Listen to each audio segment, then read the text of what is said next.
নমস্কার বন্ধুরা, মৌসুমি হোম কিচেনে সবাইকে স্বাগত। আজকে বানাবো কাঁচা ট্যাংরা মাছের আদা জিরা দিয়ে ঝোল। তেল গরম হয়ে গেছে, ওদের গোটা জিরা শুকনো লঙ্কা, আদা জিরে বাটা আর লঙ্কা, পরিমাণ মতো লবণ, হলুদ গুঁড়ো আর সামান্য পরিমাণে কাশ্মীরি লাল লঙ্কার গুঁড়ো দিয়ে মশলা কষিয়ে নেব।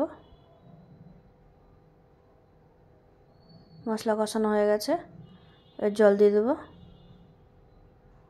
জল ফুটে এসছে, এবার ট্যাংরা মাছগুলো ধুয়ে রেখেছিলাম আগে থেকে লেবু দিয়ে, এবার মাছগুলো দিয়ে দেবো।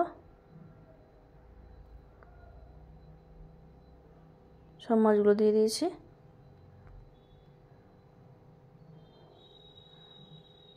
এবার মিডিয়াম আছে ঢাকা দিয়ে রেখে দেবো 2 মিনিট পর্যন্ত, যাতে মাছটা ভালোভাবে সেদ্ধ হয়ে যায়। মাছের ডিম ভরা আছে,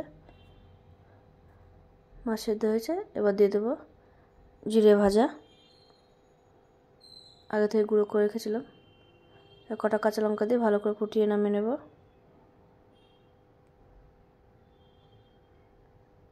হয়ে গেছে, নামিয়ে নিয়েছি। কেমন হয়েছে অবশ্যই জানাবেন। সুস্থ থাকবেন, ভালো থাকবেন। দেখা হবে আবার পরের ভিডিওতে।